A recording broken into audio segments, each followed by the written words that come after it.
But yeah, please keep your eye out for Garrett's black binder. Okay, they always turn up, and if it doesn't here, like you'll look at home today too. So, all right, so slide 40, and this is something that we talked about last year, or you should have talked about with Ms. Urchie. The idea of carbon dating when we were talking about radiometric dating or that relative dating, those two types. This was the specific, more scientific way, and so we can use half-life to determine how old a sample is or how old like a fossil is. And so carbon-14 is used to find the age of once living things. All living things have carbon. And so that's why carbon-14 is such a useful element or isotope to use, because everything that was once living has this in it. Okay, and so animals, they eat the plants that have this carbon-14, and so it decays. It goes through that decay process where it changes the nucleus, right? Because that's what these nuclear events are all about. Not changing electrons, but now we're changing the number of protons and neutrons. And so it goes from carbon-14 to nitrogen. And so this cycle takes 5,730 years. And this was in one of our practice problems. So every 5,730 years, that's considered a half-life. So 1 half-life, 2 half-lives, right? And so this is useful in dating things that are pretty old. Right? So the amount of carbon-14 is going to stay constant in an organism while it's alive. But once the organism dies, obviously it's not eating anymore and it's not replacing that carbon, and so that level then becomes kind of like the amount that it's totaled at. Okay? And so that's when that decay process starts, right? So it's going to start that half-life cycle from that point on. So kind of working backwards, we can identify how old the object was, or the fossil. All right, there's also something called uranium dating.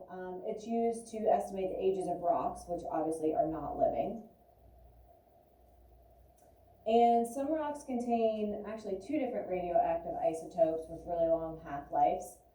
And so the amount of this uranium and their daughter nuclei can be measured, and then the age can be calculated. And we'll look at a video at the end of class. I'm going to go through the notes and then we'll end with all the videos. That way it doesn't take up my video notes. Make those longer. Okay, so another thing that radioactivity or half-life is good for in everyday life is for cancer treatments. It's used actually in a lot of different medical procedures. Right? And so we know that cancer occurs when cells in your body kind of go rogue. They start multiplying out of control.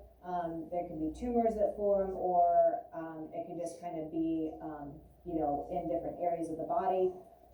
We talked about this in my classes quite a bit last year.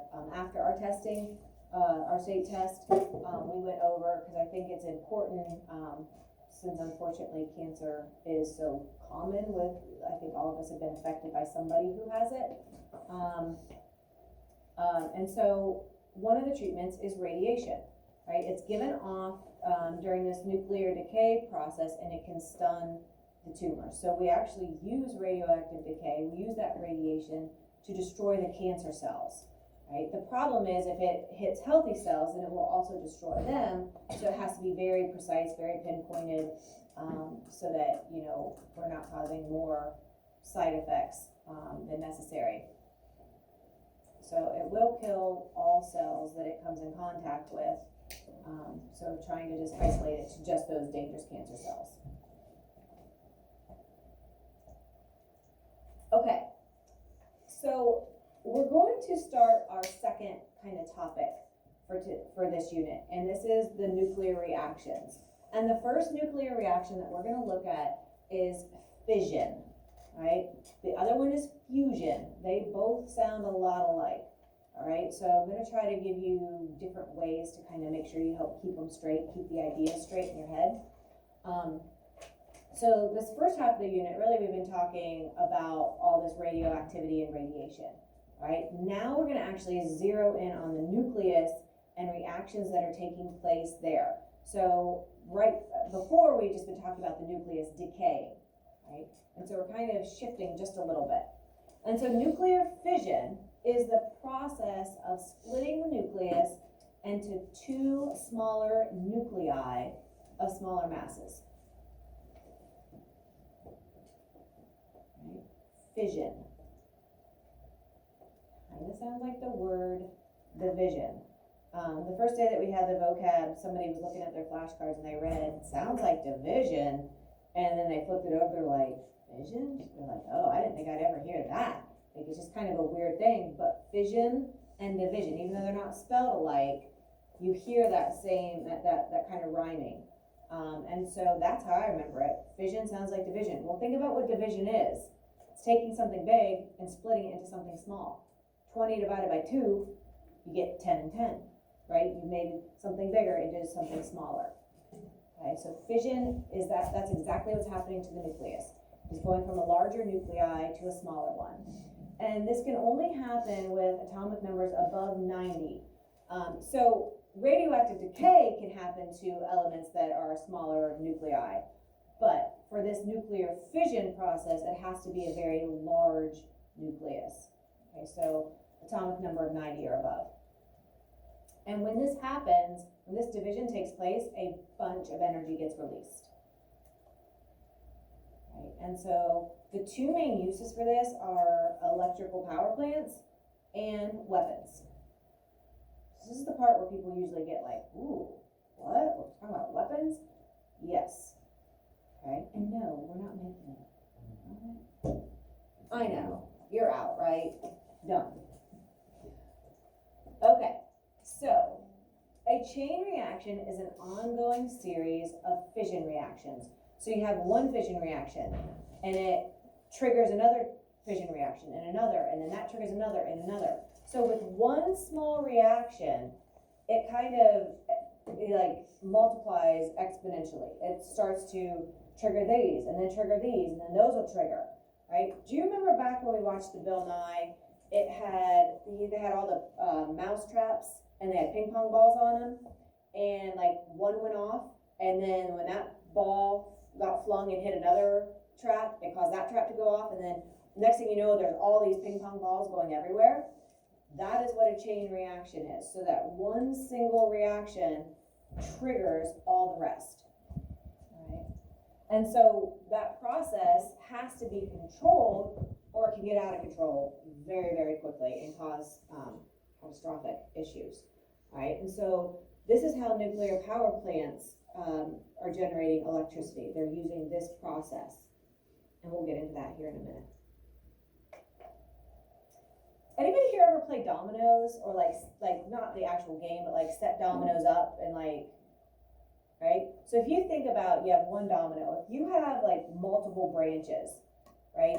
The one hits and then it can like spread to all of them, right?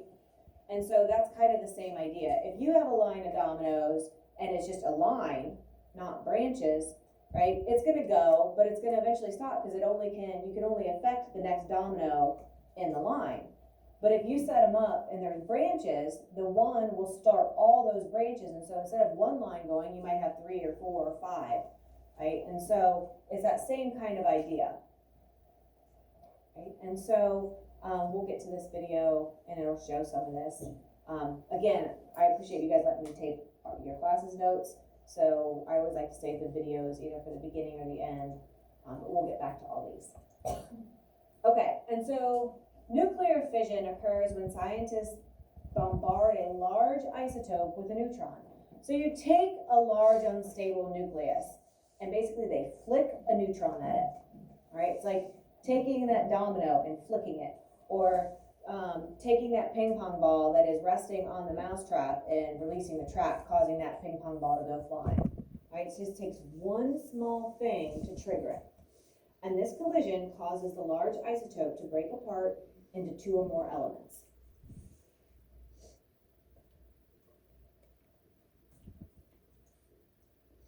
Okay, and then these reactions release a lot of energy. And then those reactions cause more reactions, and they all keep releasing energy. So you can see how it could kind of get out of control pretty quickly. And so you can actually calculate the amount of energy produced using a nuclear equation that is probably the most famous equation. It was developed by Albert Einstein, and it's E equals mc squared. He was able to develop this where energy is equal to mass times the speed of light.